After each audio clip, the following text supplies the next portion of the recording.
थोड़ी हलवे हलवे चाल घूंघरू टूट जाएगा,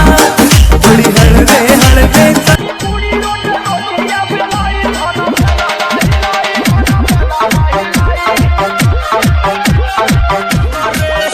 ऊपर कब नीचे हाथ डाल बीच बीच, जब हला करी मुंह धके चुप चुप करे, चुप चुप करे। हमर दोनों बयालून साला धुप धुप करे। गोरे गाल माल बड़ा होट बाटे हो, कौन विटामिन रोज खाती बड़े सोना देहिया तो चल रे कर दोहरा के लसराई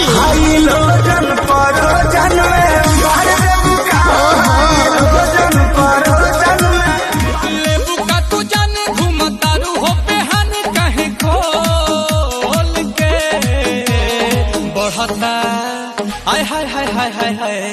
बढ़ता जवानी जैसे भाव नहीं सुई दवाई न पैदा करी, गरमी में गरमी में काजी गरमी से फायदा करी हो गरमी। बात मानी धनिया के बूढ़ी परसनिया के, जनी बनिया तना हे हरजी हम करिहाना छोड़ दी है गीची के हो, लब करिहाना छोड़ दी है गीची के हो, खाली मतलब हलैकन के चीज से हो, खाली मतलब हलैकन के चीज से हो, खाली मतलब करता है ये बिजली में तुझ पे आज गिराओ,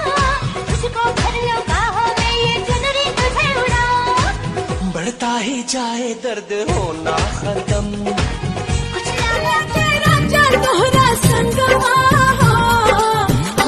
हाय पिया जी के पतर तेरे रवा, पिया हमार पतर गवा हो, सभी को ऐसा दिलदार दे,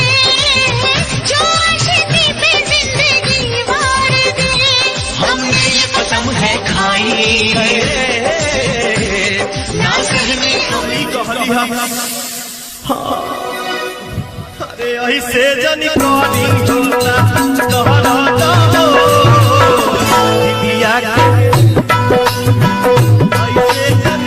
लप लप करे कमरिया, दिलवा में कह दो बोला का तू जहान लेबू का परान लेबू। गजरा लगा के नी तू हमसे आ जाई हो, गजरा लगा के नी तू हमसे आ जाई हो। सहारा के राजा जी चुम्मा दे हबो थाली में हम, रुसवा न करे कोई